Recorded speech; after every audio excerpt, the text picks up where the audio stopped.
I just saw Avatar, and I don't have a super close attachment to the original Avatar movie.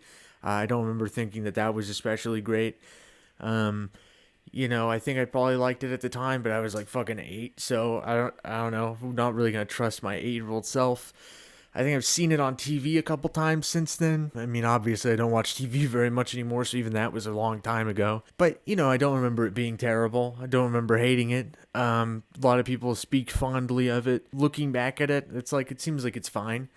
However, this movie is definitely worse. And one of the things that I think makes it definitely worse is the fact that, hey, it didn't end, right? Like, the movie didn't end. You know how movies do that now? They just don't fucking end now. Movies will just not end. They'll set up a bunch of plot threads and then they just won't resolve them because the first Avatar, I mean, that could be a standalone movie. Maybe it should have been a standalone movie. That could be a standalone movie and it would be fine. This one, nope. Right? If there's not a sequel to it, if you don't see the next Avatar movie, this movie gets worse now because it sets up a bunch of different plot threads that go nowhere.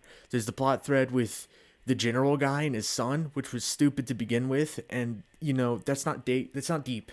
It's not deep. That's not good writing. That's anybody can make that, right? It's incredibly formulaic. You've seen it a bunch of times before. It's not like some revolution in like deep character writing or anything like that. Natiri, she is angry and she goes angry crazy Gabo mode in this, and there's some degree of payoff, but it's not like properly addressed. You have this new antagonist character that's not really addressed. You have, the people landing on the planet, and that's not really addressed. It's this very personal conflict that's very boring because, of course, it's shitty. James Cameron doesn't make good characters. He doesn't make particularly compelling characters. He makes fun little action scenarios. And there's some fun little action in this movie, but it's over 3 hours long. It feels like a fucking TV show. And I hate to say it, TV shows are bad. Most of them are stretched out and shit. Most TV shows should be half the length that they are because they don't have enough story to fill up a whole TV show. And the same thing is true of this movie. It doesn't have enough story to fill up this whole movie.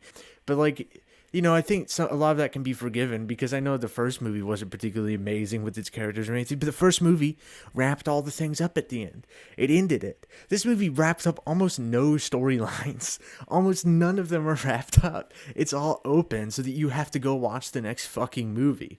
The next fucking movie it's gonna be 6 hours long. Like, bro, it better not be fucking 6 hours long. Fuck off. I don't want to watch a 6 hour long movie. I don't want to watch a season of TV in a fucking movie theater.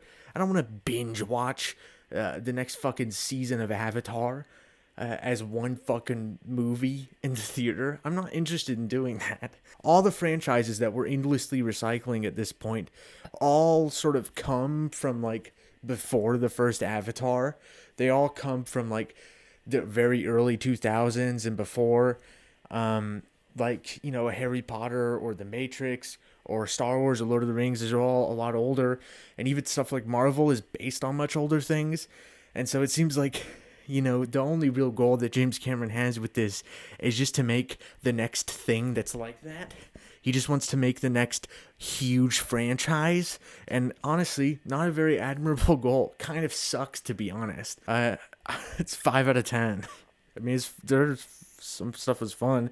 If it was 2.5 hours, it would probably be a 6.